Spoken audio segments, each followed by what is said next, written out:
পাতায়ার প্রাণবন্ত night life আর সমুদ্র সৈকতের শীতলতা উপভোগ করার পর আপনি চাইলেই যেতে পারেন স্যাংচুরি অফ ট্রুথ বা সত্যের অভয়ারণ্য নামক জাদুঘরে।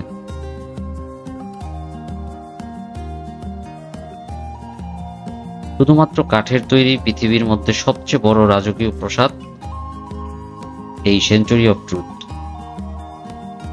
আশ্চর্যের বিষয় হলো এই কাঠগুলো সংযোজন বা জোড়া দেওয়ার ক্ষেত্রে কোথাও ধাতব পেরেক ব্যবহার করা হয়নি। প্রায় ৪৪ বছর ধরে চলমান এই বিশাল কর্মযজ্ঞ।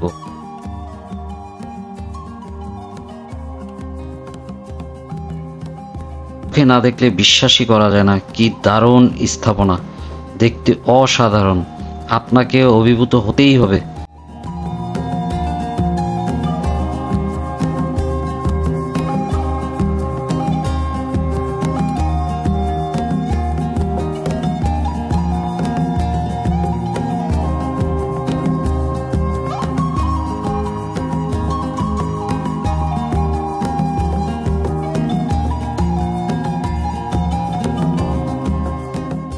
আসসালামু আলাইকুম বন্ধুরা, সবাইকে শুভেচ্ছা ও স্বাগতম। আজ আমার গন্তব্য নির্মাণ শৈলীতে অসাধারণ এক রাজকীয় রাজপ্রাসাদের উদ্দেশ্যে। আমরা তো সবাই রূপকথার কল্পকাহিনীতে অনেক রাজকীয় প্রাসাদের কথা শুনে আসছি সেই ছোটবেলা থেকেই। আমি যাচ্ছি শুধুমাত্র পাতেয়া নয়, পুরো থাইল্যান্ডের মধ্যে সবচেয়ে বড় কাঠের তৈরি এক রাজকীয় প্রাসাদে। নাম তার স্যাংচুয়ারি অফ ট্রুথ, বাংলায় যার অর্থ সত্যের অভয়ারণ্য। বন্ধুরা, আপনারা যারা সরাসরি ব্যাংকক থেকে আসতে চান তাদের প্রায় ১৫০ কিলোমিটারের মতো দূরত্ব অতিক্রম করে আসতে হবে। যে বাস এবং ট্যাক্সি যোগে আপনাদের ২০০ থেকে ২৫০ বাতের মতো লাগতে পারে। আর যারা পাতেয়াতে আছেন তারা পাতেয়া থেকে ট্যাক্সি অথবা বাইক দুইভাবেই আসতে পারেন। সেক্ষেত্রে বাইকে ৪০ থাই বাত থেকে শুরু করে ট্যাক্সিতে আপনার ৯০ থেকে ১০০ বাতের মতো লাগতে পারে। স্যাংচুয়ারি অফ ট্রুথের মূল গেট দিয়ে প্রবেশের পরই আপনারা ৫০ থেকে ৬০ মিটার সামনেই দেখতে পাবেন এই টিকিট কাউন্টার। এখান থেকে আপনারা সরাসরি টিকিট কাটতে পারেন অথবা চাইলে অনলাইনেও বুকিং করে আসতে পারেন। টিকিটের মূল্য জনপ্রতি ৫০০ থাই বাত প্রাপ্তবয়স্কদের জন্য, আর বাচ্চাদের জন্য ২৫০ থাই বাত।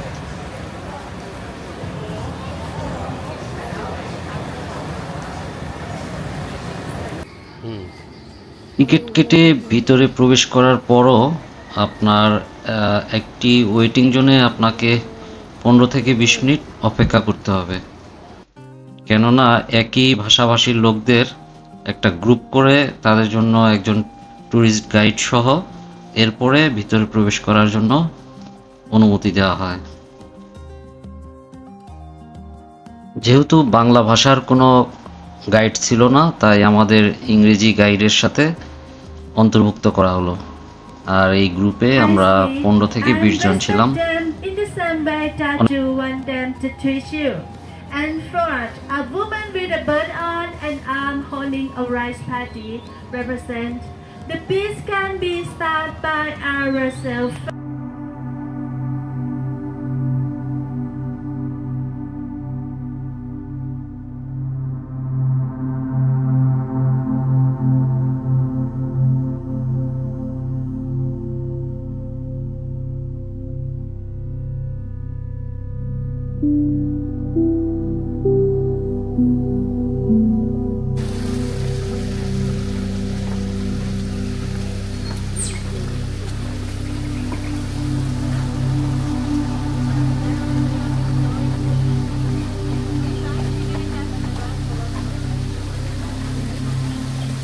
প্রাসাদটির কাজ এখনও চলমান থাকায় নিরাপত্তার স্বার্থে আমাদের প্রত্যেককে হেলমেট ব্যবহার করার জন্য তারা হেলমেট প্রদান করলো।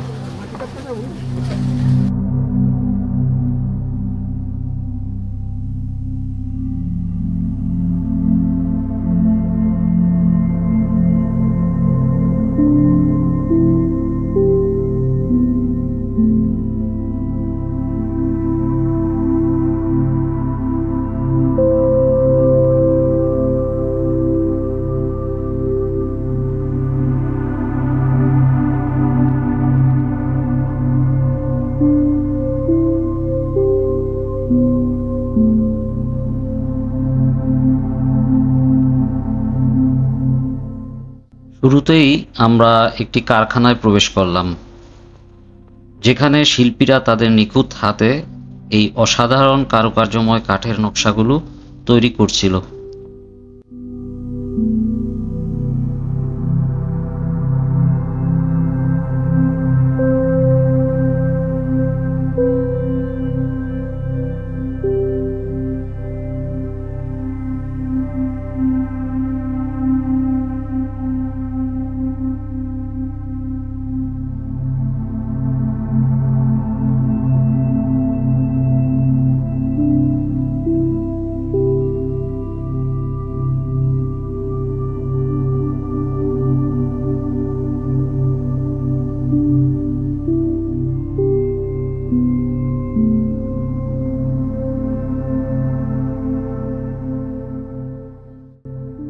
বন্ধুরা, এই নকশাই হচ্ছে স্যাংচুয়ারি অফ ট্রুথের ডেমো নকশা।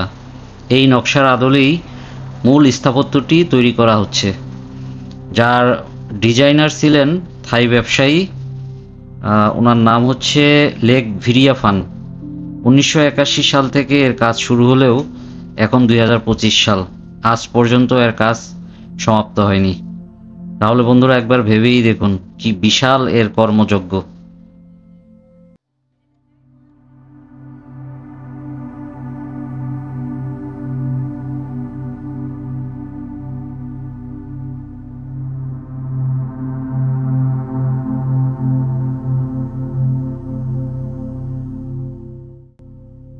ক্যামেরায় ঠিক সেভাবে দেখা যাচ্ছে কিনা আমি বলতে পারবো না, তবে নিজ চোখে না দেখলে বিশ্বাসই করা যায় না। কি দারুণ স্থাপনা, দেখতে অসাধারণ, আপনাকে অভিভূত হতেই হবে।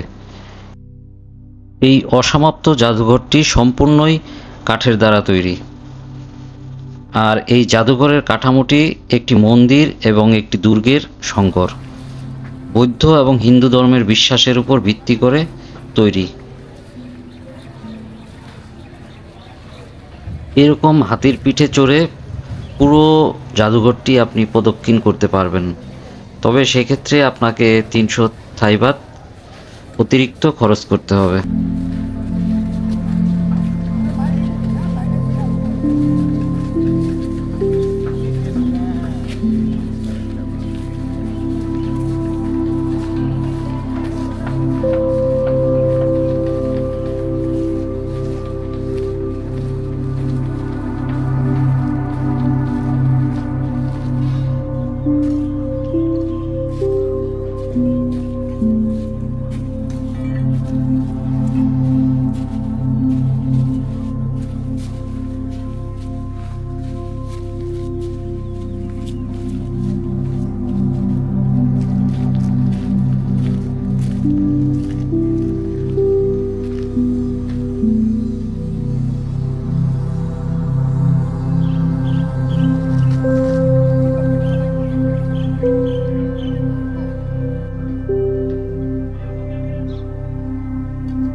আমার চোখের সামনের এই নান্দনিক সিঁড়িটিও কাঠের তৈরি। কি নেই এখানে, সবই কাঠের তৈরি। এমনকি কাঠের কারুকার্য খচিত লিফটও আছে। অবশ্য এই লিফটটি শুধুমাত্র বয়স্ক ব্যক্তি এবং প্রতিবন্ধীদের জন্য ব্যবহার করার জন্য তৈরি করা।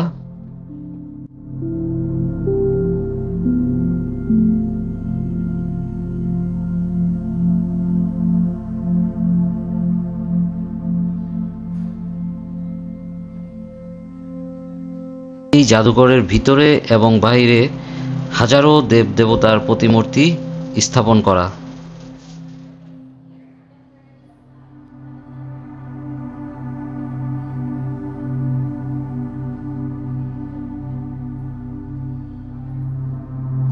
খুবই নিখুঁত এবং অসাধারণ কারুকার্যে সজ্জিত এই প্রাসাদটির ভিতরে প্রবেশ করতেই আপনি হারিয়ে যাবেন কল্পনার জগতে।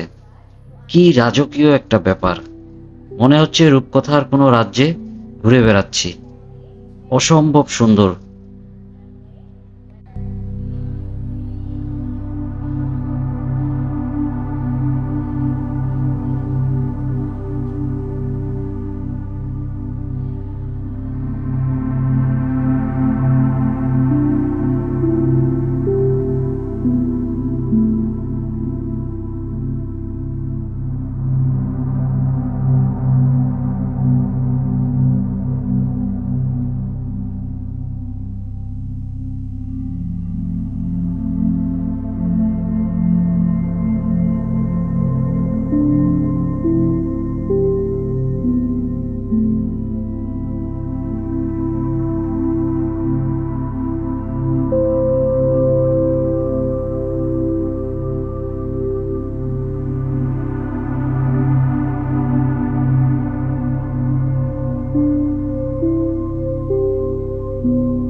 বন্ধুরা, এখন বিদায় নেবার পালা। সবাই ভালো থাকবেন, সুস্থ থাকবেন। পরবর্তীতে আবার দেখা হবে। আল্লাহ হাফেজ।